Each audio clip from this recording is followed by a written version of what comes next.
Today, the Marine Corps uses a fitting slogan, "A few good men." Back in 1941, when America entered World War II, many good men from all over the country came into the Corps. The country needed them, and these kids recognized the need and responded. I've been calling them kids because that's how they started out, as good kids.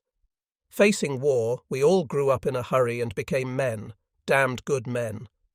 In my opinion, L Company, 3rd Battalion, 5th Marines, got some of the best of them, and to this day, I try to keep in touch with many who are still alive. Several of these good men have reminded me of incidents that I'd half forgotten, in part helping me tell L Company's story. I was 16 when the Japanese bombed Pearl Harbor, and I had to wait about 4 weeks before I turned 17. I was planning on joining the Marine Corps, but my mother and father were opposed. Back then, my parents had to sign for me to go in when I turned 17. My brother-in-law came to my rescue. He said to my mother, "They won't take him in the Marines. You've got to be 6 foot something. What they'll do, they'll put him in the submarines. He'll just pick up trash around the barracks and he'll never see combat." She said okay, she'd sign for that, but my father didn't want me to go. I told him, "You know, Dad, those Japanese, what they've done over in China, I wouldn't want to see them coming down the street here in Sanford. I want to fight them in Tokyo, right in their own country." He thought a while and then said, "I suppose you're right. Okay, I'll sign for you."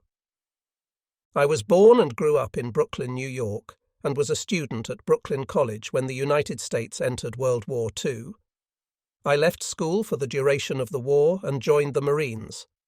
After boot camp at Parris Island, I was assigned to Company L35 at Camp Lejeune, North Carolina. Toward the end of May 1942, we went to Norfolk, Virginia, and embarked on the transport ship Wakefield. The cruise to the Panama Canal was delightfully sunny. Rather than sleep in the crowded room I'd been assigned to share with 7 other Marines, I was able to sleep on the deck. The nights were magnificent displays of shooting stars. When we entered the Pacific Ocean, we picked up a naval escort. After a few more days, we were on our own, sailing down the coast of South America, our destination being New Zealand. During the crossing, we hit a violent storm, which delighted the ship's captain because no Japanese submarines could operate in that weather. We stayed with that storm for almost 2 weeks. At times, the sea swells reached almost 80 feet, and most of the Marines and sailors became seasick. But not me. I had no money, so I washed another Marine's clothes for $1.25. Then I got into a small poker game, had fantastic luck, and accumulated about $90. Soon after that, I entered a higher stakes game, the players including many sergeants. Lady Luck stayed with me, and I won over $2,000. During the passage westward toward New Zealand, we had to take turns on submarine watch duty. But I no longer drew submarine watch because the sergeants wanted me to keep playing cards in hopes of relieving me of some of my winnings. However, I kept on winning, and in one deal I even pulled a royal flush. We were on strict censorship, and our letters home couldn't hint at where we were headed. The Japanese were hitting the Aleutians at that time, according to news broadcasts that came through to us, and we were issued fur caps with face guards. That turned out to be a false alarm because our ship kept its course for New Zealand. At my earliest opportunity after we'd disembarked in Wellington, I went to a bank and was able to send about $3,000 in poker winnings home. Some secret destination that turned out to be, now that my parents knew where I was. We spent a few weeks in July at a camp outside a town called Paikakariki, about 25 miles north of Wellington. After that, we were ordered back to the docks at Wellington. We shipped out to the Fiji Islands for a practice invasion. From there, we headed for Guadalcanal. On the evening of August 6th, we were assembled on deck and informed of the invasion the next day. Then our group sang songs, accompanied by one Marine who played a guitar and by me on my harmonica. We managed to get a few hours' sleep that night. Then before dawn, we went down the nets, over the ship's side and into Higgins' boats. We were right on schedule, headed for the canal. I was born in Powell County, a couple miles from Clay City, on August 28, 1924, the son of Brian and Fanny Tipton Snowden. I had 4 brothers and 3 sisters. I went to school in Darlingville, Kentucky. My first day in high school was September 1st, 1939, the day Hitler invaded Poland and started World War II. I quit before finishing high school and went to work. On December 7th, 1941, when the Japanese bombed Pearl Harbor, I was 17.5 years old. Not long after that, I went to Lexington so I could join the Navy, but the Navy office was closed when I got there.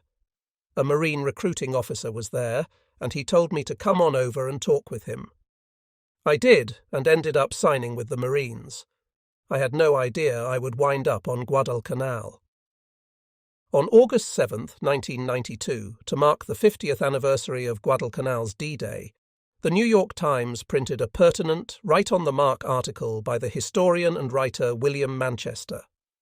Manchester arrived on the canal in 1942 as a Marine corporal, and though he makes a point of saying that he didn't see combat on Guadalcanal, he did experience his share of fighting in a later bloody campaign, Okinawa.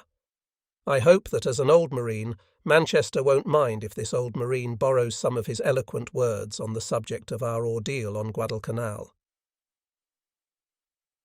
At 1:43 a.m. on Sunday, Augur 9, a powerful Japanese fleet roared down from New Britain, sank 4 of the 5 Allied cruisers, the US ships Quincy, Vincennes and Astoria, and the Australian ship Canberra, and crippled the 5th. Our remaining warships and troopships departed, taking everything the Marines needed with them. Major General Alexander A. Vandergrift, the Marine commander, immediately put all hands on half rations. That first naval victory gave the Japanese command of the waters around the island, and they began landing reinforcements every night. Our prospects were dim. General Douglas MacArthur thought our survival was open to the gravest doubts. The Army Air Corps refused to send aircraft there. The crews of merchantmen bearing food, ammo and supplies for us refused to sail there. The senior admiral in the Solomons refused to strengthen the force there. The Marines were written off. Doomed. I don't recall the date of this event, but all of us in Company L35 were dug in at our area of responsibility. I was one of the guys in the first platoon who noticed Captain Spurlock, our company commander, and the 3 lieutenants who led the platoons as they returned from some other part of our sector. Lieutenant Flaherty, my own platoon leader, was one of them. We assumed they were coming back from a briefing with higher command, maybe at battalion level, possibly at regimental level. There had been a lot of those briefings lately, so we didn't give it much thought until maybe a half hour later. That's when Flaherty sent a runner our way. He wanted the platoon sergeant and the 3 squad leaders to muster at his foxhole for a short meeting. Again, this wasn't unusual. As ordered, we got together with the lieutenant.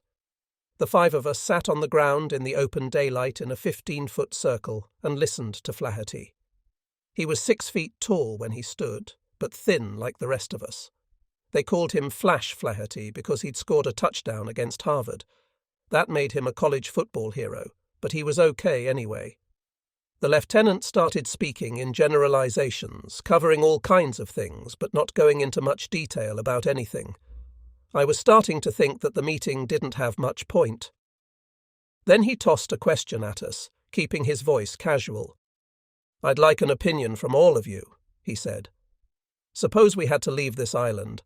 I don't mean just our platoon or even the entire company. I mean every Marine who's now on the island. How do we do it? Let's get some opinions. What do you guys think would be the best way to go about it?" Whoa! What the hell did he just say? What was being suggested here? We looked at each other, then back at him. One of the squad leaders spoke up. "Hell, Lieutenant, we're getting off this island the same way we came here, on Navy transports." Flaherty didn't answer right away.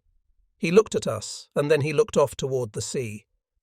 "What if there are no transports to take us off? What do we do then?" "What the hell do you mean, no transports?" I chimed in. "We stay here and we fight those fools until the Navy takes us off. That's what we do." "Okay," he said. "But what happens while we're waiting for those ships you're talking about? What do we do about chow? What do we use for supplies? What do we do about arms? What the hell? One of the other squad leaders grumbled. What chow? We don't have any now. What's the big deal? Somebody else said. Maybe we make rafts, then we drift out to one of the other islands around here. Oh yeah, I broke in. Go to another island, then sit there like these Japanese were doing here. Sit on our ass and wait for a miracle. The hell with that. The Navy brought us here, and it's up to them to take us off. Right, somebody else said. Meantime, we'll fight these fools whichever way we can, damn it. The lieutenant was listening to us, but there was something else he wanted to say. Maybe before we leave, we dump mustard gas on the field. Dump it on all the island's other low-lying areas. That way the Japanese can't use the airfield, and they can't try building another one on some other flat location. We could make the island useless to them for the duration of the war. Hell, another squad leader remarked. Somebody dumps mustard gas on this island. They got to dump that gas on us too, 'cause we ain't going nowheres until our damn US Navy takes us off this damn place. Yeah, the rest of us said. We're not going anywhere. We stay here and fight. That was the end of the discussion. Without any one of us having to say another word, it was clear that the lieutenant agreed, the sergeant agreed, and all three of us raggedy-ass squad leaders agreed. And that's exactly what happened. During the rest of the campaign, I never heard another word about leaving from anybody. We were the Marines, and we weren't going anywhere. We picked up the word cobber when we were in New Zealand, just before going off to battle on Guadalcanal, and somehow it stuck. For us, a cobber is a guy who went through hell with us and became like a blood brother, especially on Guadalcanal. To this day, we Marine veterans of the South Pacific Theatre use the word cobber with affection and reserve it for very special friends, especially those who went to battle with us. By the time we raggedy-ass Marines dug ourselves in on Guadalcanal, we had learned a great deal about life for our young years. I was old at 21. But the scope of the war and our role in it, what has now become known as our place in history, was not a thought we had spent even a moment dwelling on. When we landed on this island, we knew where we were in relation to Japan. We had been thoroughly schooled on that on the ship after we left New Zealand, on our way to the canal.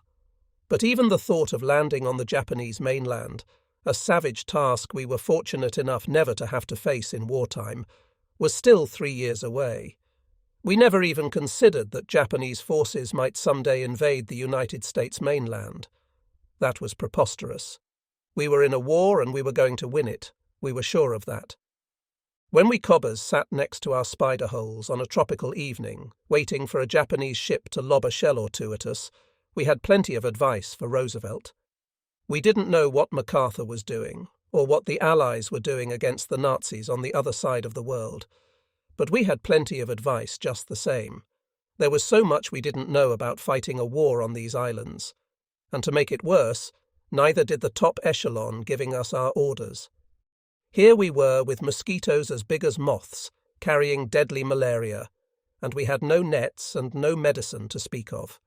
We had no modern communications. We had nothing to treat jungle rot. Our weaponry was antiquated. I never once saw a map of Guadalcanal during our 4 months on that island. By the time I became a platoon leader, I didn't need a map. Shit, yes, we had advice for President Roosevelt. Get us some chow and some ammunition, and we'll kick their asses back to Tokyo. We talked about everything, that is, except death. At our age, we were sure that only the other guys would die. We usually thought the infantry was doing okay, but we knew our Navy was getting the shit kicked out of it. No one told us. We just needed to look out over the waters of Iron Bottom Sound to see it. And we knew that 6 or 8 of our planes would come in and go out, and then there would be 5, and then 4, and then 3. And one day a few planes would go out, and none would come back. And all the while the Japanese bombers just kept coming. We never knew the big scheme of things, but we knew exactly why we were on Guadalcanal. The damned United States Navy would not come back and get us off. Even when most of us were sick and hungrier and thirstier than we had ever been on the worst days back home, surrender was not a consideration for the cobbers. We had an inkling of what the Japanese had done to prisoners on Bataan. When I read after the war that Admiral Gormley had been told he could leave us on the island to surrender if he felt it was best, and that it would not be held against him, I was so damned mad I couldn't speak. That one time when it was suggested we might have to build rafts and drift off into the Pacific, we all said, "No way are we going to get pushed off this island." The other thing we never considered was going home. In today's army, with today's communications and transportation, if you get a little Hollywood wound, a big airplane and a crew swoop in to pick you up and evacuate you to a hospital and eventually home. To be evacuated from the canal, when that was possible, you had to be considered non-operational for a year. A guy with a compound fracture would be back in 3 months on crutches. It was an attitude. When you were sick and had a temperature of 105, you said, "I joined the Marines when I was young and healthy, and I'm staying in the Marines until I'm old and healthy again." After the Guadalcanal campaign was over for us and we were in Australia, we had a better idea of what was going on in the world. Down in Australia they were very liberal with their information. War news was on the radio and in the papers. Later still, it became clear to us that we'd be invading the Japanese mainland. Even when we were training in Hawaii to land on Okinawa and the atomic bomb was dropped, we didn't have a very good notion of what that was, but we heard it was a pretty big one, and the training all but came to an end. So much for making our place in history. I would have to say that if it was on the list at all, it was way down near the bottom. It was nowhere near as important as getting some decent chow and pushing the Japanese into the sea. And in our scheme of things, it wouldn't have compared with saving our lives or winning a war. It was not a concept that struck a chord with a bunch of wet, smelly and hungry Marines on an island nowhere in the Pacific Ocean. For us Marines hanging on to the small perimeter around Henderson Field, the immediate result of our abandonment by the US Navy was a shortage of everything. It wasn't long before we started running out of all the things you need to fight a military campaign, and for that matter, running out of just about everything you need to keep yourself alive: ammunition, general supplies, medical supplies, and not least of all, food. You didn't need a PhD to figure out we were in trouble. Our food rations were woefully short, and one of the things that saved us was the fact that we'd been able to augment our stateside chow, when we had it, with food left by the Japanese in the Kukum warehouse. That had been the supply depot for the Japanese and Koreans when they were constructing the airstrip that we captured on August 8th. But now, for us Marines abandoned by our supply ships, stuck in our spider holes, and guarding our defence perimeter, our rations became 1 or 2 mess kit spoonfuls of rice, sometimes twice a day, sometimes once a day, and on a few days, none at all. It went on that way for quite a while. Many years later, I was reminiscing at a military reunion with several buddies from Company L35. When someone mentioned the Japanese rice, another guy added, "Yeah, how about those maggots?" I reminded them how at first we picked the maggots out of the rice and ended up with only half a spoonful. "Yeah," somebody agreed. "Then after a while we got smart and left the maggots in. Used a pinch of dirt to simulate pepper, and the taste was just fine." Fine might be exaggerating a little.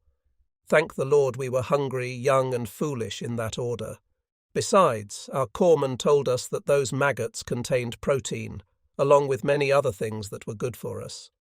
By that time we were happy to hear that something on the canal was good for us, even if it had to be maggots. Rice wasn't our only run-in with maggots. Most of us living in jungle conditions came down with tropical ulcers on our bodies. Sometimes we'd wake up in the morning to find maggots nibbling away at our ulcers, cuts and scratches, and the doctor told us that was good for us too. Man, how lucky we were to have maggots with us on the canal. For many years after Guadalcanal, facing a meal that included rice was hard for me to do. Whenever anybody mentioned rice, my mind's eye came up with a vision of rice crawling with maggots. That was one of several unpleasant things we had to deal with on the canal. I've never been a fussy eater, but that Guadalcanal memory taught me to dislike rice with a passion, and to keep right on disliking it for many years afterward. On August 18, 1942, L Company faced a challenging mission. At about 1,000 hours, we left our defensive position and moved west toward the village of Matanikau, which was 3.5 or 4 miles along the coast and across the Matanikau River. Our objective was to attack an enemy unit known to be stationed west of the river. Captain Lyman D. Spurlock led L Company, accompanied by Lieutenant Colonel William J. Whaling, the scout and patrol specialist from G3, along with Marine Gunner Bill Rust and Sergeants Monk Arent and Frank Few. The latter three were attached to L Company specifically for this mission. Arent and Few were among the few survivors of the August 12th patrol, which had been ambushed and decimated by the Japanese. This patrol is well known as the Guadalcanal Patrol, which had been lured into a trap by Japanese forces using a white flag of surrender. This brutal encounter signalled to us that the Pacific War would be a take-no-prisoners struggle. We quickly adapted to this reality and fought back with equal intensity. Going back 5 days earlier, my close friend Art Boston from L Company's 3rd Platoon recalls being stationed on the beach during the ambush of the Guadalcanal Patrol on the night of August 12-13. At that time, neither Art nor anyone else in L Company knew the details of what was unfolding. Art described seeing tracer bullets in the distance that night. He and PFC Reno Roy were on beach watch. Art remarked to Reno, "Those boys are in deep trouble down there. Look at those tracer bullets." The following morning, they spotted a figure approaching along the beach. From a distance, he appeared to be Japanese, but he was only wearing a pair of shorts and had no visible weapon. Art hesitated to shoot, reasoning that the man was unlikely to pose a threat. As the figure drew closer, they realized he was Sergeant Few. Initially mistaken for Japanese due to his slanted eyes, Few had survived the ambush despite being wounded in the shoulder and another area. He recounted that the captain had said, "If anybody can get through this, Sergeant, you'll be the one to do it." Few managed to make it back, and Art and Reno were among the first to see him. The Guadalcanal Patrol massacre marked August 12th as a sombre day for the Marines. However, back home in Buffalo, the news began to shift. The press started to correctly credit the Marines, rather than the Army, with the Solomon Islands invasion. Here is an excerpt from the August 12th Buffalo Evening News. "My family still didn't know that I was with the invasion force, nor did any of the parents of the guys in my unit.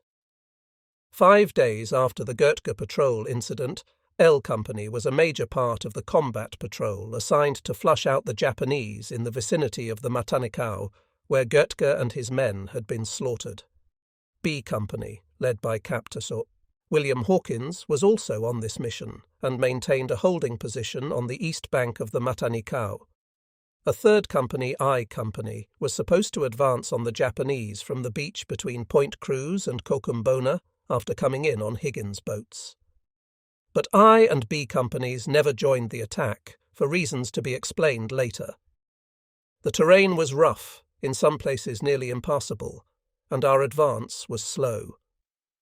The lead scouts had moved some distance ahead of us to locate a proposed area where we planned to bivouac at nightfall. The scouts ran into several Japanese who were out ahead of their own unit. My platoon was behind our company's 2nd Platoon headquarters section, led by Lieutenant George Meade. One of that platoon's riflemen was PFC Ernest Snowden. We marched all day and caught a few Japanese wandering out there in the grass and killed them. That evening we climbed a hill just above the village of Matanikau and set up a defense line so we could stay the night. 3 of our boys had a radio with a generator and an antenna. They sent a message back to the compound, saying that we had arrived at our destination. It was in Morse code, and anyone with a radio could hear it all over the country. So then, next morning when we woke up, there was a Japanese ship in the bay. Somebody said it was a cruiser, and we could see it out there in the bay, moving around. So our other company coming in on Higgins boats couldn't come ashore, with that Japanese ship out there, and with the machine guns the Japanese had set up on the beach. I don't recall seeing an enemy ship out on the Sound, but there's no question that the Japanese were in force on the beach, in and around the little village of Matanikau. And Snowden's correct about that radio message. Looking back on the event, it's clear that everybody from Savo Island to Tulagi who had receiving equipment must have heard our radio being cranked up.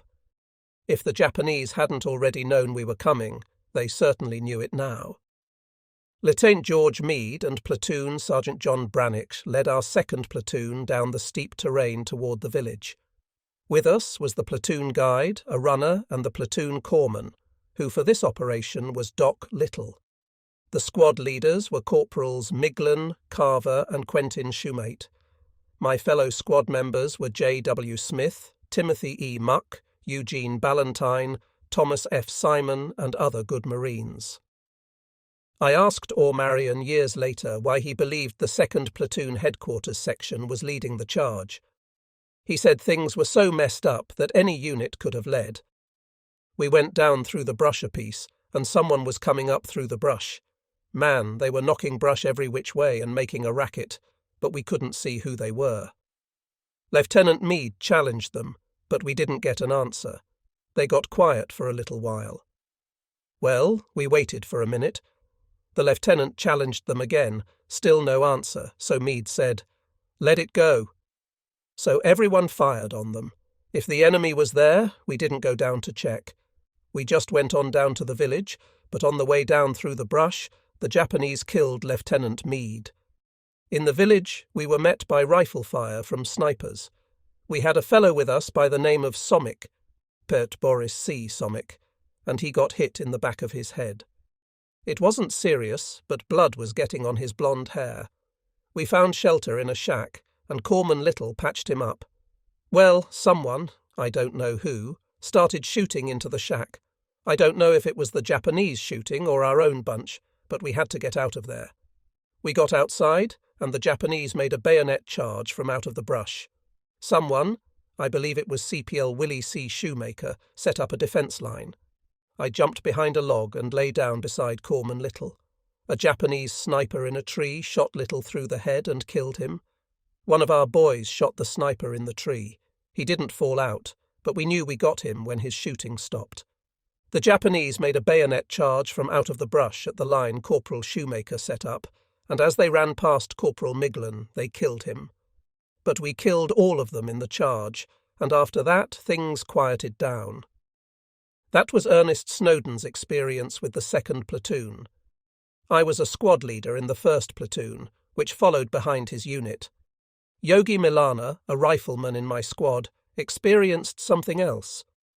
After we'd spent the night behind a knoll above the village, we crawled to the top of the knoll.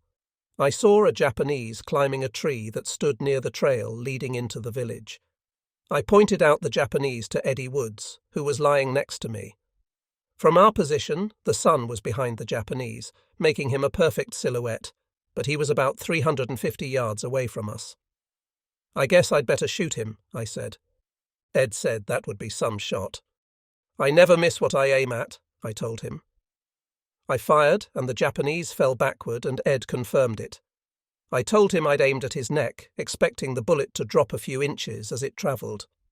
As I was talking, Lieutenant Flaherty ran toward us and shouted, "Who fired that shot?" I raised my hand. "I did." "Don't you know this was supposed to be a secret patrol?" My own recollection is going down the steep jungle trail, the 2nd Platoon directly ahead of us, preparing to lead the attack into the village, which we knew was full of Japanese.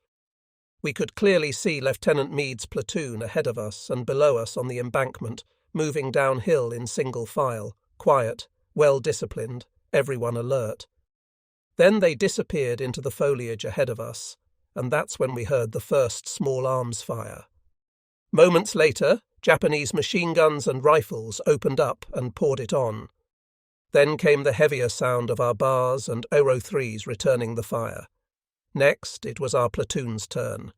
We were about to get our first real baptism under fire. As we approached the edge of the village, I saw the 2nd Platoon Sergeant, John Brannick, lying face down on the trail. He was dead, but we had to keep moving. We entered the village, and immediately I saw Lieutenant George Meade lying crumpled on the ground. He was dead too. Marine gunner Edward Rust, an old veteran of Nicaraguan jungle fighting, was crouched near the ground, directing our platoon squad by squad, instructing each squad leader as we entered the village. "We have to form a line along here," he told me, pointing from the spot where we were crouched and moving his arm to indicate the beach. "See that fallen log near the tree out on the beach? Put your bar man behind that log. Move 'em fast, because these slopeheads are going to attack us in force, and they're going to do it real soon." I looked toward where the Japanese rifle and machine gun fire was coming from. I saw one of my best friends, CPL Charlie Miglin from the Second Platoon. He was lying on the ground, his body doubled up, dead. Several other members of his squad were wounded and being tended to by Corpsman Little. As I was watching, Little jerked backward and dropped instantly to the ground. Nearly a year later, Nick Sileo recounted the story of his platoon entering the village of Matanikau to a reporter from the Los Angeles Evening Herald and Express. The story appeared in that paper on Tuesday, July 27, 1943. "I came across the body of a Marine, one of a group ambushed a week or two ago. All this time my squad is in the lead, and I'm last man in our squad. As we get to the village, our scouts open fire on 7 Japanese acting as rear guard. The Japanese fire back and run into the jungle to the left. We continue right into the village. It's deserted. We get to the far edge of the village, where the jungle starts again. Our squad goes into a staggered column to keep contact, and we move in about 25 feet when our scouts spot the Japanese line 75 feet ahead. We deploy into a skirmish line and open fire. My station is the extreme left, and that puts me out on the open beach at the edge of the woods. I can't see the rest of them, but I can hear a lot of shooting back and forth. I'm crouched below a 3-foot knoll, or dune, that runs along the beach and trying to take cover behind a palm leaf from a fallen tree, when out of nowhere, all at once, I see these 6 Japanese jump out of the jungle, screaming and yelling, and come running zigzag down the beach right at me. Anybody who says he wouldn't be scared is a liar, and I'll tell him so. I was scared like in a nightmare, couldn't move for a second. Back in training camp, I barely passed in marksmanship, and here were 6 Japanese to my 1 Springfield. Then the miracle happens. Somehow I get the gun to my shoulder, and the first shot hits 3 of the Japanese, and all 3 go down, the leading one not 20 feet away from me. The other 3 Japanese take off back up this ridge, and I take off too, into the jungle to find the barman. I can't see a Marine anywhere. Then I see the 3 Japanese who tried to get me crouched up ahead in the jungle, and without thinking, I open fire. That's where I should have remembered Sergeant York. Remember the story of the turkeys and how you should always shoot at the turkey farthest away. Sure, I'd seen the movie, but at that moment I wasn't thinking of movies, and I made the mistake of firing at the closest Japanese first. I get him, and then the second one, but the last Japanese got away and it almost costs me my life. I fire after the last Japanese but miss him, and then the other 20 Japanese up ahead open up on me. They know now where I'm hiding. My rifle is empty and I haven't time to reload. I jump out on the beach and take cover behind the sand ridge. I see a bush 30 feet away and run for it, zigzagging. 10 feet from it they nail me. The first shot gets me in the right groin, fracturing the pelvis bone, and as I start down, a bullet creases my chest on the left side, paralyzing my left arm. It doesn't knock me out, but I drop my rifle in the sand and sprawl on my left side, and lying there half-dazed, I suddenly see this last Japanese I'd missed coming down the beach after me. He comes up to me and shoves his rifle in my face. If he had a bayonet, I wouldn't be telling this. I put up my right hand to ward off the shot. The next thing I remember is lying on my face with my right hand under my chin, and I can see blood spurting up, and I think it's from my throat. I pull my right hand away, and then I see most of the bleeding is from my right thumb, which is shot off. My throat is lacerated from several fragments of the explosive bullet, Later they removed the explosive cap lodged in my neck. But it's my hand that worries me. I know I've got to stop that bleeding, but I can't move off my left arm. It feels dead. Finally, I roll over, but it's no good because the left arm is too numb to use from the elbow down. There's no way I can stop the bleeding. Meantime, the platoon counterattacks, and the first Marine I see I call, and he yells for a corpsman. The corpsman is second-class pharmacist Mate Arnold, and without thinking of himself, he comes out on that open beach and gives me first aid with bullets flying all over the place. He got a Silver Star for this, but I'd give him all the medals in the world. He kneels down and goes to work on me and stops most of the bleeding. I remember the captain coming up later and the platoon leader and even the colonel to take a look at me. I know they didn't think they'd ever see me again. Pretty soon the Higgins boats come up to the beach and they put me on a stretcher and load me on a boat with 3 others who are dead. I hear one of the corpsmen say, pointing at me, "Is he dead too?" So I surprise him by saying, "Give me a cigarette." The only facts I can add to Nick Cileo's story belong to the good news category. He survived the war, returned to civilian life, married, fathered children despite the fact that his battle wounds included the loss of 1 testicle, and lived a long and productive life.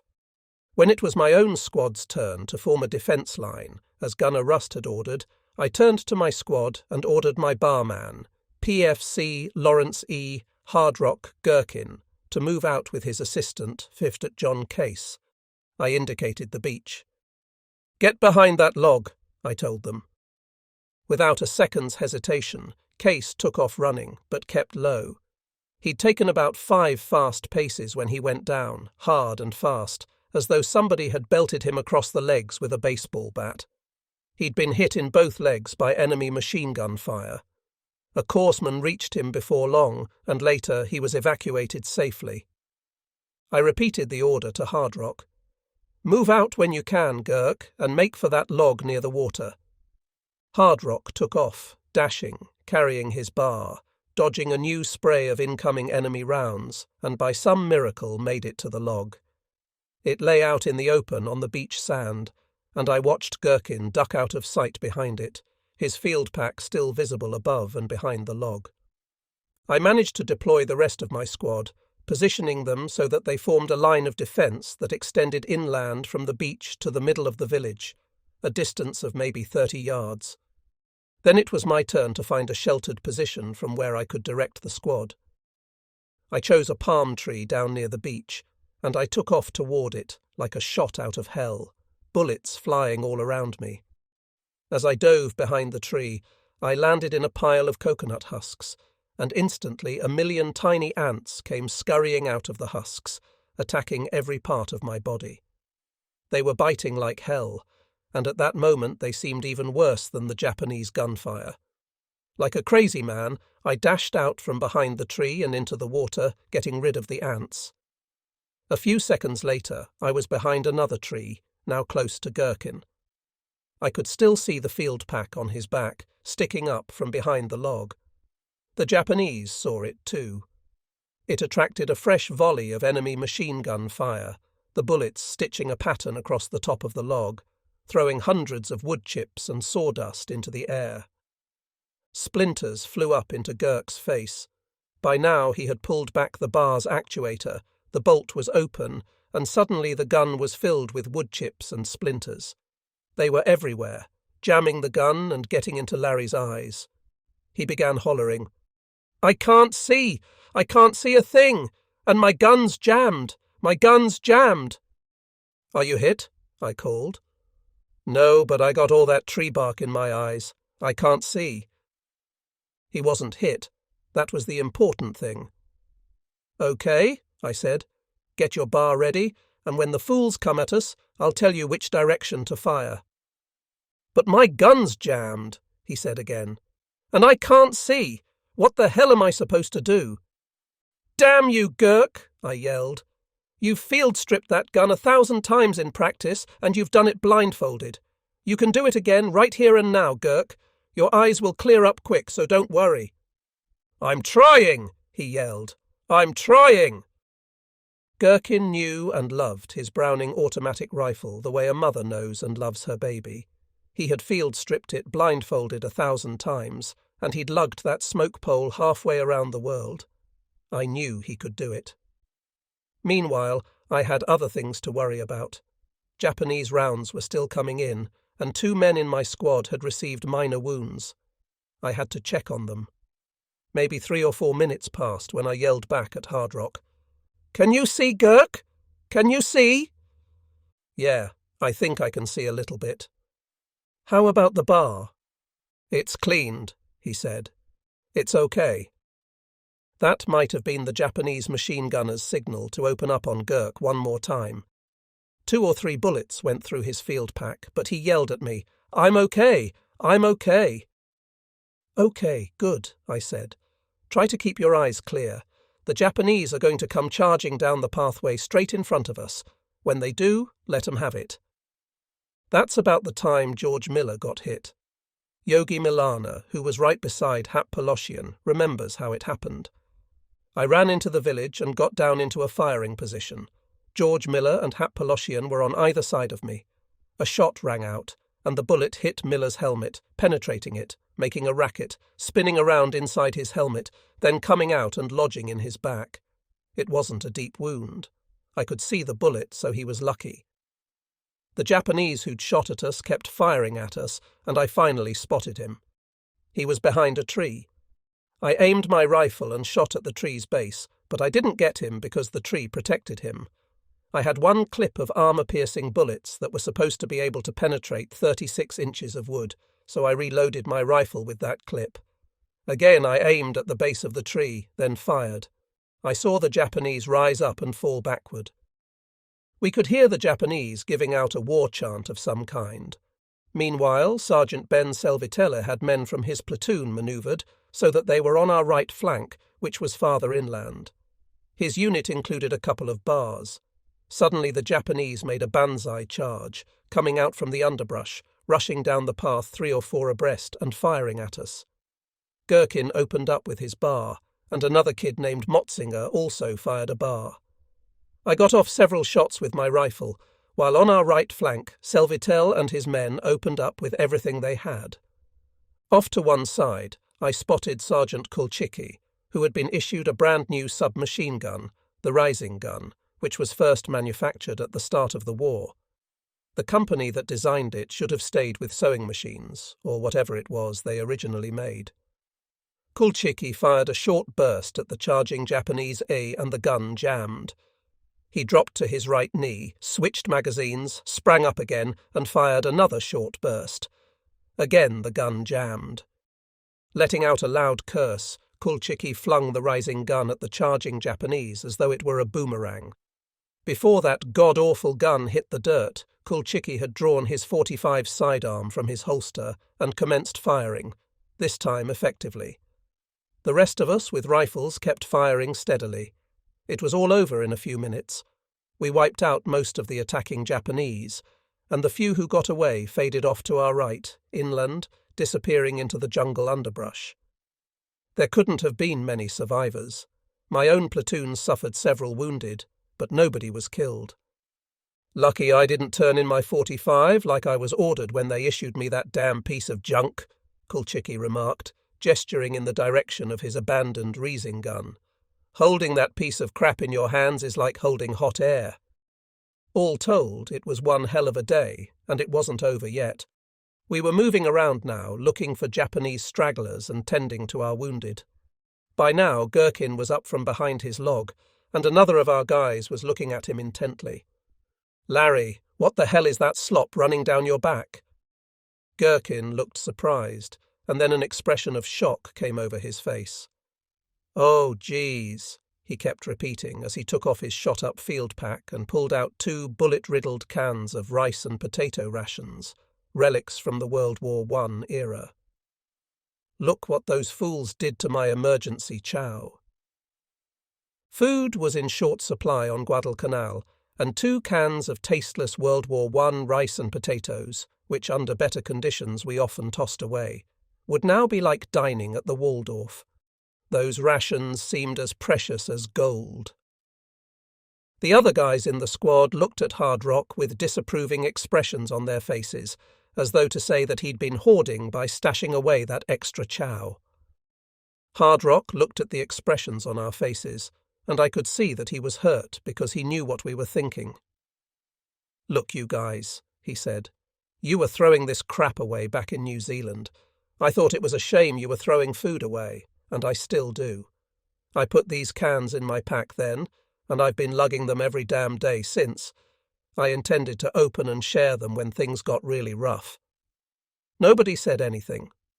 "So that's my story," he said. "Now you guys can believe me, or you can shut up and go to hell." We all knew that whatever his failings, Larry Hardrock Gherkin never lied. If Gherkin said he intended to share that rice and potatoes, that's exactly what he was going to do. Case closed. With that, he turned away and went looking for a corpsman to flush out his eyes, which were bloodshot and swollen from the wood chips, their lids half closed. For his brave conduct under battle conditions at the First Battle of the Matanikau, PFC, Lawrence Gherkin was awarded the Bronze Star with Combat V for bravery. The story of Sergeant John Brannick, the first Marine killed in that Matanikau engagement, isn't a happy one. A few years ago, at home in Buffalo, I got a phone call from a guy on Guadalcanal. Innes was his name. He told me he represented Australia and the United States in the Solomons and was still in the process of seeking out the remains of some of our KIAs. Native islanders had turned in some human bone fragments, a marine belt buckle, and a ring with the initials JB inscribed inside. He asked me if I could remember where John Brannick's body was the last time I saw it. I told him the exact spot where John was KIA, a ravine just above what was the village of Matanikau in 1942. According to Innes, my description concurred with the location where the natives had found the bone fragments, buckle and ring. Brannick originally came from Pittsburgh, but a US government search that followed failed to locate anybody in Pittsburgh who knew or remembered or was related to Brannick. That ruled out any DNA testing of bone fragments. Later, I wrote to all the old cobbers, telling them what I'd learned about Sergeant Brannick's remains. We all felt bad about having to leave his body in the ravine. I talked about it with Ben Selvitel a few years ago, not long before Ben died. "What could we have done, Ben?" I said. "I was just a corporal, and at that time you were only a sergeant." In fact, there wasn't anything we could have done, but I still feel bad about it. For readers unfamiliar with the details of the Goethe Patrol, I'll briefly review the event. When we first landed on the canal, the 1st Division's intelligence officer, Colonel Frank Goethe, was told by a captured prisoner that the fleeing Japanese wanted to surrender. Acting on that report back on August 12th, Goethe led a small detachment consisting of men from the Division and 5th Regiment Intelligence Section. Their mission was to find and bring back the Japanese who Goethe believed wanted to surrender. Goethe's unit was ambushed by the Japanese and massacred at the Matanikau. Several Americans survived the firefight, only to be summarily executed by their Japanese captors. 3 Marines managed to escape: Sergeant Ernest Monk Arent, Sergeant Frank Few, and CPL Joseph Spaulding. Arent was back with us now at the Matanikau. Sergeant Few had been with us at the outset of our patrol, but as night was falling on August 18th, he and Colonel Whaling returned to the MLR. A question that keeps recurring in various reports regarding our August 18-19 action at the Matanikau is whether or not the remains of the Goethe Patrol were ever found. I'm stating here, as I've been quoted in other published accounts of the battle, that I was among those who saw the shallow graves in which Col Frank Goethe and several others from his ill-fated patrol were partially buried. I believe that every other active member of L Company also saw those bodies. Following our battle, I was among many Marines in L35 standing on the beach near the Matanikau River. We were waiting to be evacuated by Higgins boats and returned to our regular defence perimeter. Other members of my squad included Yogi Milana, Hap Poloshian, and Larry Gherkin. Monk Arent was also at the scene, and he pointed to the shallow graves and said, "See the arms sticking up, And the riding boot? That's the colonel. By the colonel, he meant Göttger. The bodies were badly decomposed, and it would have been impossible to recognize their individual features.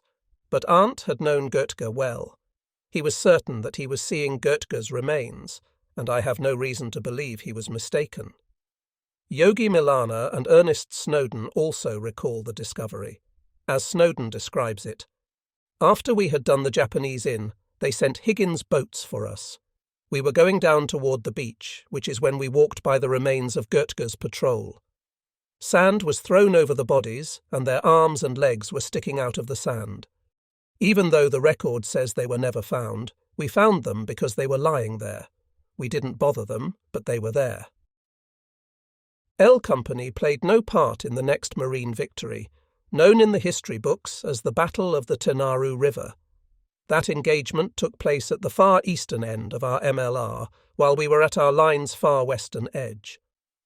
Throughout the black night of August 21st, we heard distant gunfire, but we didn't know its meaning until later.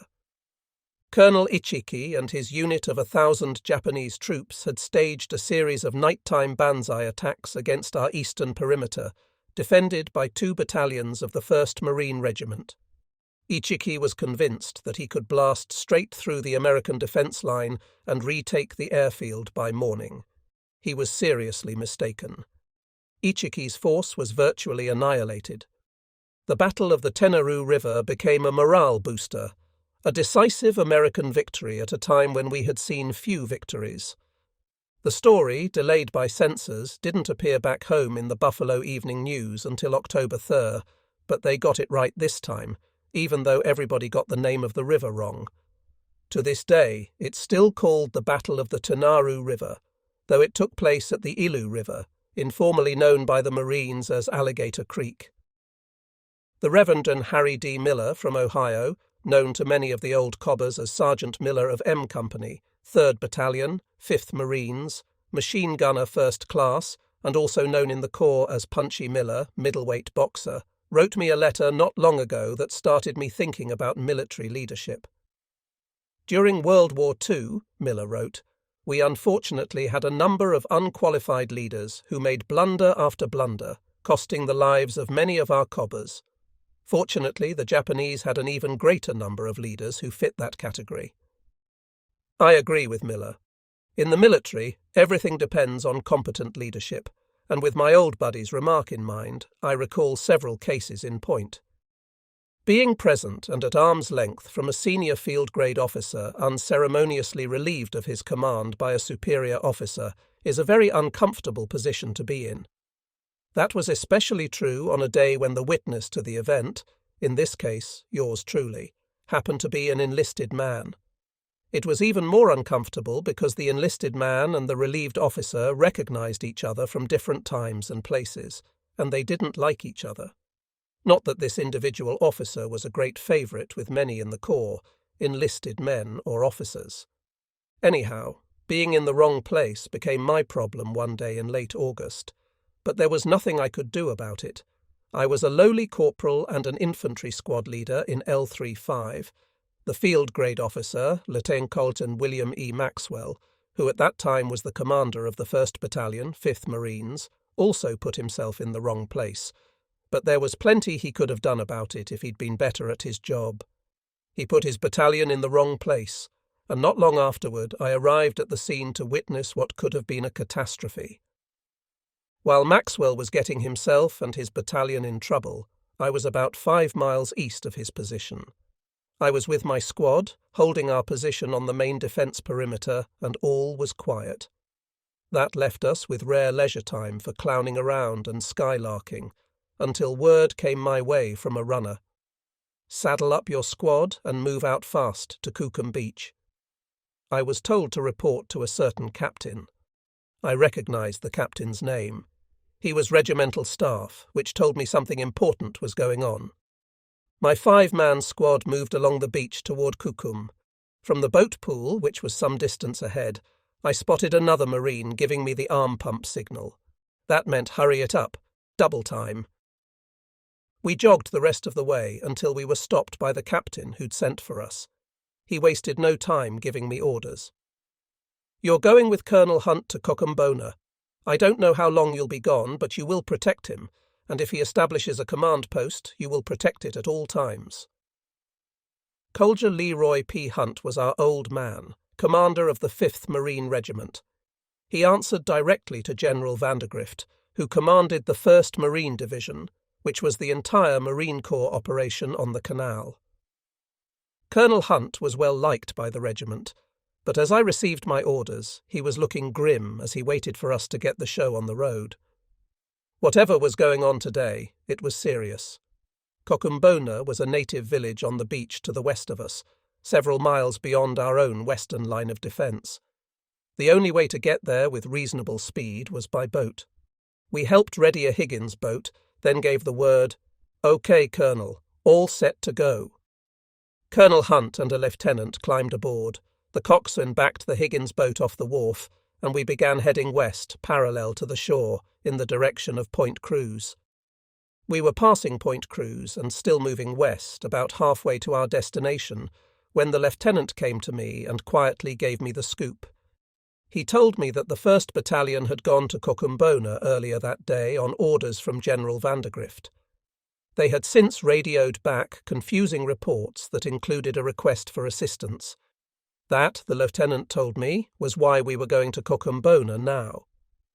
Colonel Hunt was personally taking the situation in hand, looking over the 1st Battalion's position so he could make his report.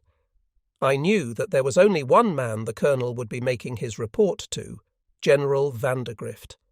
While the lieutenant spoke to me, I glanced across the Higgins boat toward the normally affable colonel. His expression was stern. He didn't look one bit happy. We had been sitting within 15 feet of the colonel for 30 minutes or more, and he just stared out across the water, silent.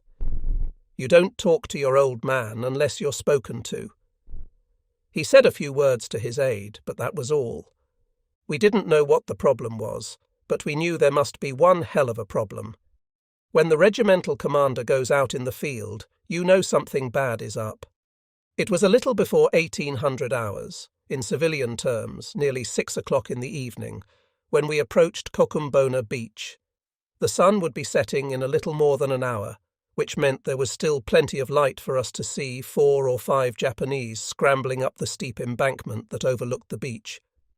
Apparently they were trying to get away from the area. I spotted one of the Japanese carrying a Nambu light machine gun. I'd placed a man in my squad in one of the Higgins boat's 2 gun turrets. He manned a bar, and now he hollered back to me, "Corporal, do you see them?" We saw them, all right, and so did Colonel Hunt.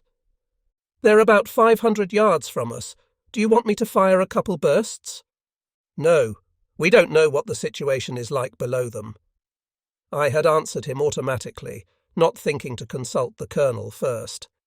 Now I turned to the colonel for approval. "You're right, Corporal," he said. "We don't know what the hell is going on." We heard small arms fire. We saw the Japanese darting glances over their shoulders, looking toward our boat as they scuttled upward. They made it to the top, hurried into some underbrush, and disappeared. Back down on the beach, the entire 1st Battalion was clustered together, most of the men flat on the sand and in prone positions. We beached the Higgins boat, and a gunnery sergeant I happened to know hurried to meet us. It was clear that our arrival surprised him. He was wondering who we were and why we were there. Then he recognized Colonel Hunt. "Sir, what the hell are you doing here?" Colonel Hunt didn't answer the question. He said, "Where's your battalion commander? I want to see him right now." The gunny complied, sending a man to get the battalion commander. While we were waiting, the sergeant took it upon himself to make an urgent request. "Sir, do something with this man before he gets us all killed." By this man, he meant Lieutenant William E. Maxwell, a man I had known as a no-good son of a bitch from way back. We still didn't know what was the matter, but my gut said it was Maxwell. The old man listened, but didn't respond. We waited, and lucky for us, there was no further gunfire. The momentary mayhem caused by those 4 or 5 Japanese had quieted down as soon as they disappeared. Soon enough, the battalion commander approached us, wearing a blank look on his face. It was a face I recognised, because I'd had a couple of personal run-ins with Maxwell long before Guadalcanal and halfway around the world. First at Paris Island, then later in Cuba. I was far from the only Marine on that island who had a low opinion of his ability. Colonel Hunt began chewing Maxwell out. I was standing not more than 3 feet away from Colonel Hunt when he said, "Maxwell, I'm relieving you of your command. Get on my boat and get the hell out of here right now. And when we get back to the perimeter, I don't want to see you on this island." I stood there dumbfounded while the old man gave Maxwell hell. Maxwell stood at attention and listened, but he wasn't looking at Hunt. Maxwell had recognised me, one of his many old-time enemies, and I was an old enemy who was only a lowly corporal. Sepal or Marion happened to be witnessing Maxwell's humiliation. Maxwell's steely eyes looked dazed as he glared directly at me and at no one else. When Colonel Hunt was finished with him, Maxwell walked to the Higgins boat, climbed aboard, and we watched the boat pull away. The old man took over. Maxwell hadn't been gone more than 5 minutes when one of the company commanders approached Colonel Hunt and told him that all 4 COs wanted to report and have a talk with him. They were totally pissed off at Maxwell. The old man replied, "That's why I'm here. Get them together quick." There wasn't any more gunfire, which made it possible for Colonel Hunt to confer with the 1st Battalion's company commanders. I heard them tell the colonel that they'd asked Maxwell for permission to move forward off the beach and find out where the original bursts of small arms fire had come from. Maxwell had said no. Next, they'd requested permission to send out small patrols, feel out the enemy, and locate the Japanese that way. Maxwell's answer was, "No, stand fast." Meanwhile, Maxwell had radioed several messages back to Colonel Hunt, requesting reinforcements, or, failing that, requesting that his battalion be evacuated in small boats. Hunt got Maxwell's message to General Vandergrift, and Vandergrift's reaction was to get mad and tell Hunt to go to Cocumbona and find out what the hell Maxwell was doing. Several reports published after the war say that Vandergrift had sent a radio message to Maxwell before Colonel Hunt's departure, telling Maxwell he was about to be relieved of command. That may or may not be accurate. What I know is what happened in my presence, including what I heard when Colonel Hunt and the 1st Battalion's company commanders spoke together. All 3 captains in command of the battalion's 3 companies told Colonel Hunt that they were embarrassed because of the poorly handled situation. They apologised, but the old man didn't seem to place the blame on them. "It will be dark soon," he told them. "Dig in. Be prepared for the possibility of a nighttime attack, and if all goes well through the night, we'll move out shortly after sunrise." The company commanders left us then to join their units. My squad located a depression along the berm line and decided it was the safest location for the colonel to spend the night. We dug in around the depression for protection in case of an attack. Then we all bedded down for what turned out to be a quiet and uneventful night. As we were moving out in the morning, one of the company commanders directed Colonel Hunt into the village, then into one of the huts. With my squad, I accompanied him inside. There, spread-eagled on the dirt floor, were the dead bodies of 2 native girls, both of them not more than 10 years old. Bamboo poles had been rammed into their vaginas. Maggots were just starting to take over their bodies, which meant they'd been assaulted and murdered within the past 24 hours. What crossed my mind was the thought that the Japanese soldiers responsible for that atrocity must have been trained by cannibals. My squad moved out on foot with the 1st Battalion. We returned to our perimeter, arriving at about 1400 hours, and I led my men back to our regular 3rd Battalion defence position. I never saw Colonel Maxwell on the canal again. We knew we had been abandoned, but we were confident that we had the know-how to get ourselves out of the mess we'd been dropped into. I was ordered to move my squad to our recently assigned secondary position on beach defence. It was early in the day, and we'd been told that a Japanese convoy including several loaded transports was headed our way. They were expected shortly after dark, so our orders were to dig in a little deeper and make sure everything was ready to repulse a possible seaborne landing. My squad's position was on the berm line at the extreme end of our MLR. From there, we had a clear view of the Kukum boat basin, which amounted to a mere 6 or 8 Higgins boats.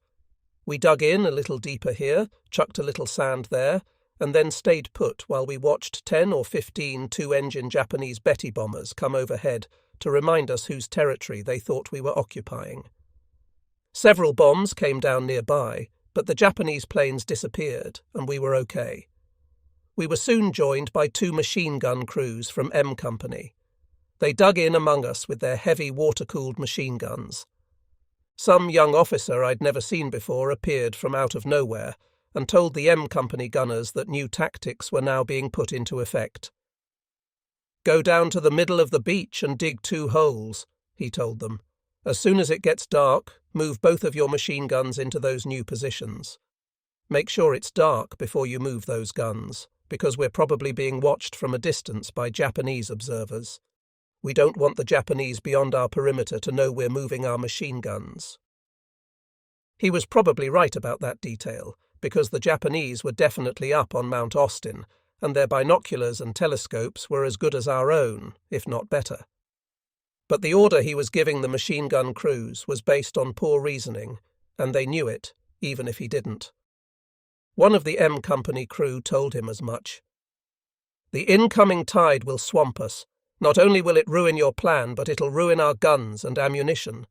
Can't we move back as the tide moves in?" "Your orders are to stay there until tomorrow morning at dawn," the young genius told them. Another guy from the machine gun crew persisted.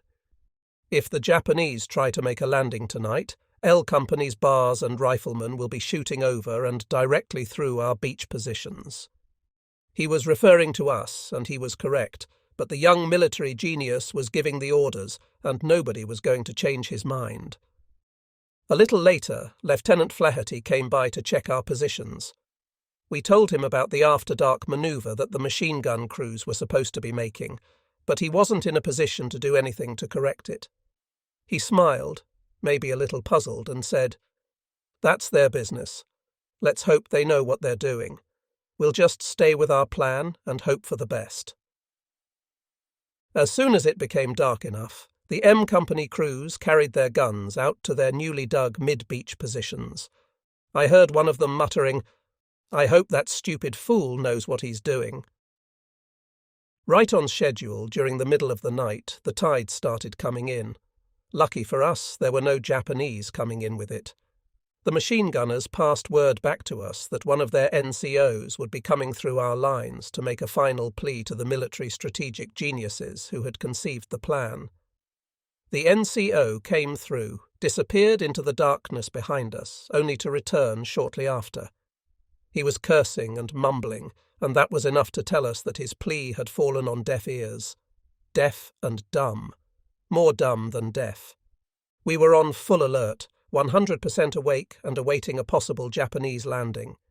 The moon shone bright on the beach, and from back on the berm line, we could see clearly that the surf was starting to reach the machine gun positions.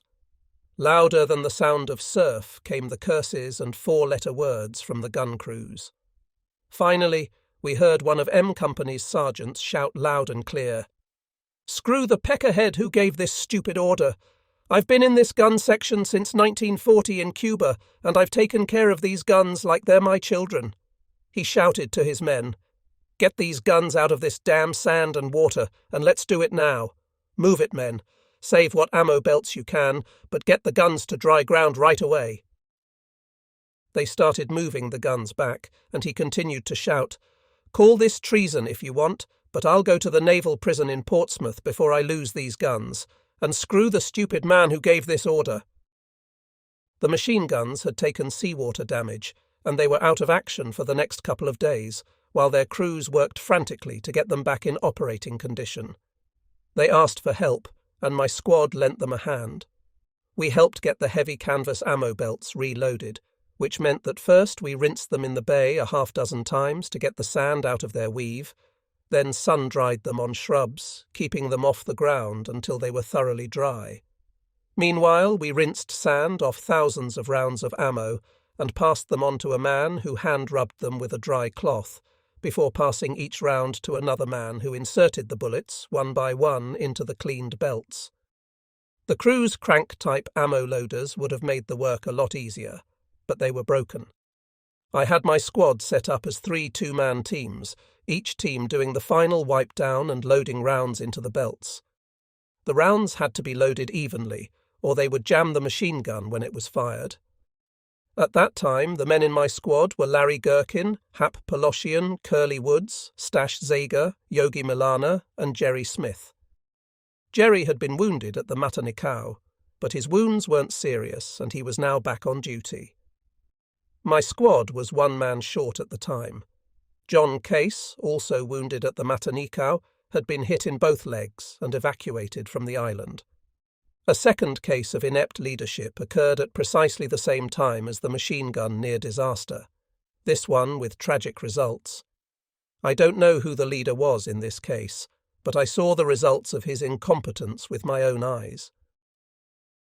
We were working at our berm line beach defence position, about 150 yards from the Kukum boat landing area. That gave us a panoramic view of Iron Bottom Sound. Our Navy had converted several destroyers for transport duty, and one of those 4 stackers had come in with supplies. It was now anchored off Kukum Beach while we were cleaning the machine gun ammo. I knew those ships firsthand, at one time or another having made practice landings from the USS Little, Gregory and Colquhoun. They looked identical from a distance, and it was only later that we learned that this ship was the Colquhoun. It was a clear, hot, sunny day, and as usual, while we worked on the beach, the air raid siren went off at the airfield. There had been a Japanese air raid earlier that day, but it had been overcast at the time, and I don't believe much damage was done. Now the sky had cleared and the Japanese bombers were coming back. That was a little unusual, their returning so soon, but it wasn't unprecedented. The siren was loud enough to be heard anywhere along the coast and well out to sea. There was no question that enemy bombers were approaching and would be overhead within about 10 minutes. I glanced out toward the destroyer, expecting to see it preparing to get underway, with all men at their battle stations. Larry Gherkin was looking out at the destroyer too. "That guy will start taking off like a wounded pony in a minute or two," he remarked. "Yeah," somebody else said. They were both wrong.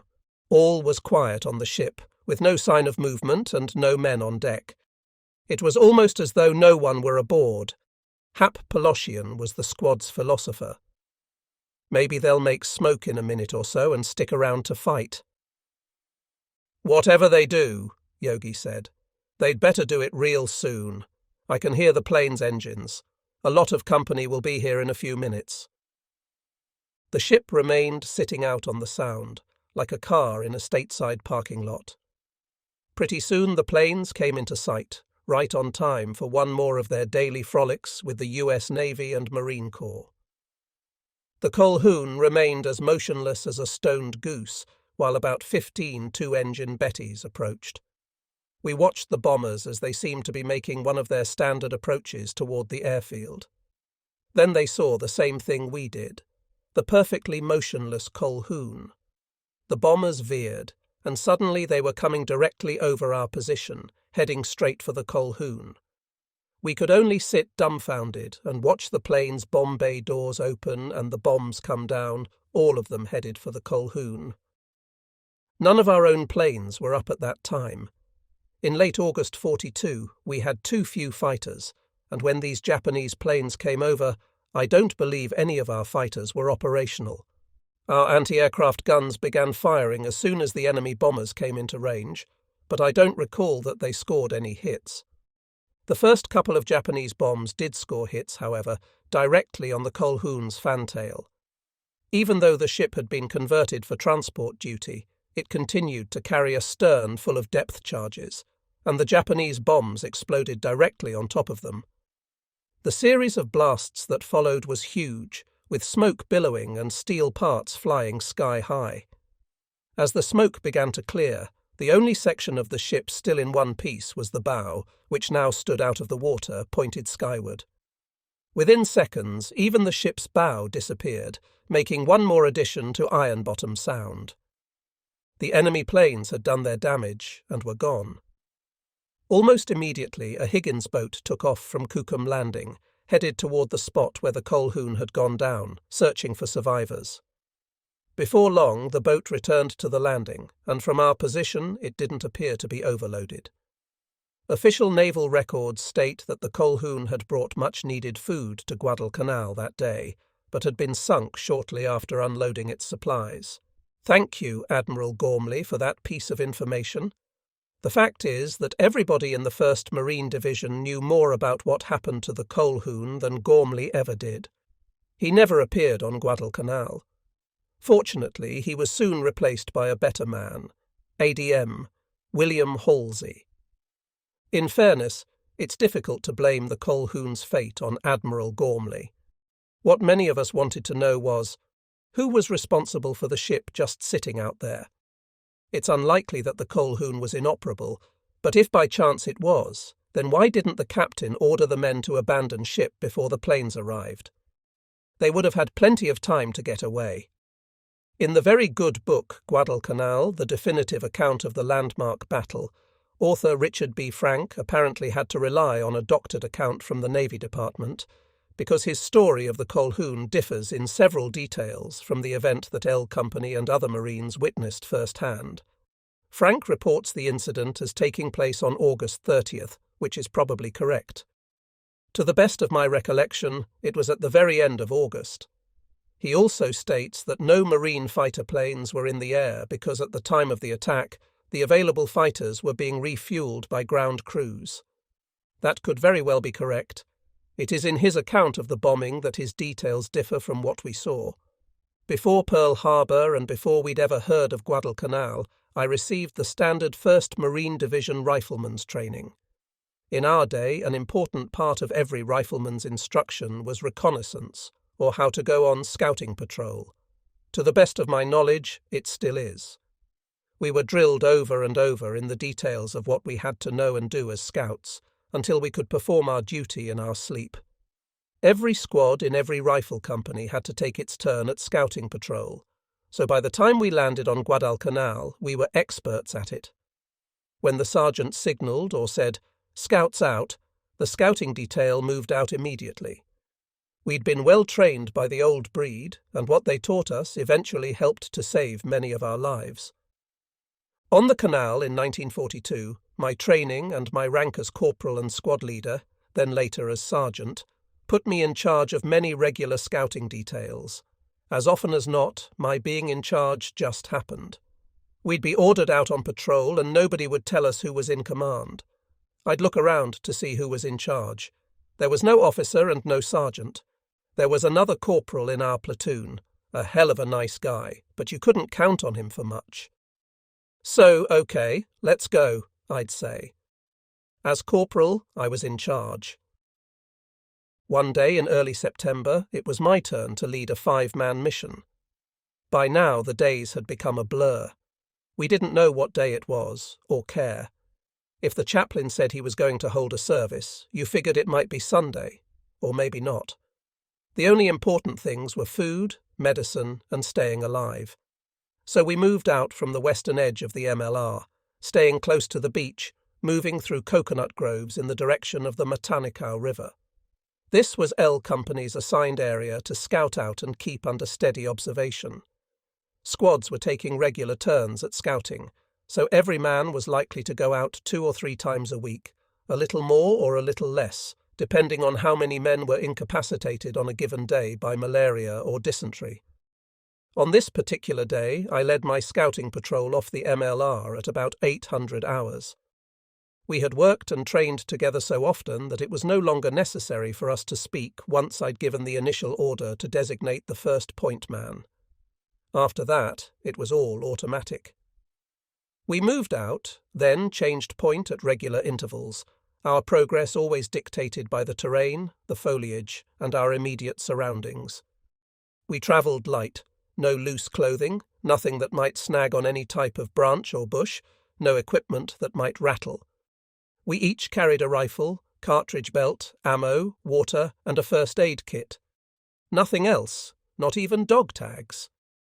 By this September day, we'd been on the canal and in combat conditions for about a month, and our uniforms were starting to fall apart. That was all the more reason for us to be careful and avoid snagging our clothes on anything. Practice had taught us how to walk without snapping twigs under our feet. We passed information among ourselves with a nod of the head or a slight pointing gesture with our rifle. We moved our eyes constantly, looking in every direction, on the alert for anything out of the ordinary. By this time we'd come to know every other man's move and gesture, and we instinctively understood its meaning. We used our ears like bird dogs, and we listened to every jungle sound, every tropical bird screech, every rustle in the brush, alert to any unusual noise. We knew very well that our lives depended on every move made by each man in the patrol. We'd also learned how to use our noses, smelling and sniffing as we moved along. We knew well enough that each one of us stank. We were seldom able to bathe and never able to change clothes. We also knew that the Japanese suffered from the same conditions, and that the odour they gave off was different from our own. To our noses, the Japanese had a sweet, sour smell. We had moved forward a considerable distance without incident, and by now we were nearly to the Matanikau River. Then we heard it. Seeming to come from out of nowhere, we heard a clear, strange little voice that cut through the ordinary, more subdued jungle sounds. "Hello? Hello?" We froze on the spot and then sank very slowly, very quietly to the ground. "Hello? Hello?" That odd little voice had to be carrying a good 100 yards through the jungle. My hair stood on end, every muscle and nerve in my body strung as tight as banjo wire. Who in hell was dumb enough to wander into my patrol area? Which dumb SOB was so stupid that he called out to us and gave our position away? Even the Japanese had more brains than to call out like that. But there it was again. "Hello! Hello!" Instant fright gripped each man in the patrol. All I could do was hold my breath and pray. "Hello? Hello?" Suddenly it struck me that the weird greeting was coming from overhead, from somewhere in a tree. Nobody had ever taught me what to do in a situation like this, but by now I was sure the voice was coming down to us from the treetops. Who the hell was up there, and why was he hollering down at us? Could it be the enemy? A trick of some kind? Plenty of Japanese spoke English. I still couldn't decide what to do. When on a scouting patrol, we'd been instructed over and over again not to fire a shot or engage the enemy in any way, except as a last resort. As I raised my head, I saw our point man rise slowly up to his knees. Our eyes met, and he nodded, looking upward. Then he began moving his elbows, making motions like a chicken flapping its wings. His message registered loud and clear. "It's not a man, it's a bird." The voice came at us again. "Hello! Hello!" We started to get the picture. The island was full of macaws and parrots, and one of them had spotted us from up in the trees. One of them that had been taught to talk by somebody who spoke English. I was in charge of the patrol, which meant that I had to decide what we'd do next. I made the only decision that seemed sensible. We had to abort this mission and get the hell out of there fast. There were bound to be Japanese somewhere nearby, and they must have heard those crazy little hellos. By now, the Japanese would be trying to figure out the location of the Marines that the bird was saying hello to. I rapped the stock of my .03 rifle twice with my knuckles. That was our signal to fall back. I motioned, and we all started moving back in disciplined scout formation, but quietly and rapidly to remain undetected. As we began what we called our retrograde movement, or in plain English, getting the hell out of there, we startled a flock of 50 or 100 wild macaws or parrots. They immediately took flight, making an awful racket, just the way a flock of pigeons does when they all take off at once. It was hard to tell who was more startled, the birds or us. Worse, those beautiful birds did what they usually did when they flew off in fright. They crapped. All over us. Meanwhile, the talking bird called out a couple more hellos, but now from a greater distance. Before long, we were 100 yards or more from where it had all started. We returned to our lines, and I made our report, feeling a little foolish. At first, I wasn't sure our story would be believed. The NCOs and officers accepted our tale with grins on their faces, but they knew they'd better pass the word throughout the entire sector, figuring that sooner or later future patrols would run into that feathered bigmouth. A few days after our hello incident, we learned that an English missionary who had fled from approaching Japanese had turned his pet parrot loose. Many other patrols ran across that talking bird as the Guadalcanal campaign wore on, and on a number of occasions I heard that parrot saying, "Hello, hello," to some other squad, somewhere far off in the jungle's distance. Those hellos told us that the bird had caught sight of a Japanese patrol, decided to greet them, and was now giving them fits. The Japanese landing craft and the caribou with 6 legs. One day, our entire 1st Platoon was patrolling along the beach, approaching the location where the Matanikau River empties into the ocean. A shot-up and abandoned Japanese landing craft had been on the beach long enough that it was starting to serve as a landmark. When you stood on the beach, you could see it from quite a distance away. When you approached and looked inside the craft, you could see a little hut-like structure that housed its engine. The craft had a front ramp for troops to disembark, and the ramp was down. Our own Navy had not yet approved the convenience of a ramp for us Marines, with its front dug into the beach sand. On several earlier patrols, some of our guys had seen a solitary Japanese running either onto that craft or off it, disappearing somewhere inside or leaving the wreck and disappearing into the bush beyond the beach. At times when patrols had spotted the Japanese, none of our men had ever been close enough to do anything about him. But on this day our platoon was headed all the way to the riverbank, and soon enough we were very close to the beached hulk. We made no unnecessary sounds, so we must have remained undetected until we were nearly on top of it. Then our man, who was nearest to the beached hulk, stopped suddenly. He motioned silently to Flash Flaherty, who was in charge of that day's patrol. As Flash moved forward to see what was wrong, the lone Japanese appeared suddenly from around the opposite side of the hulk.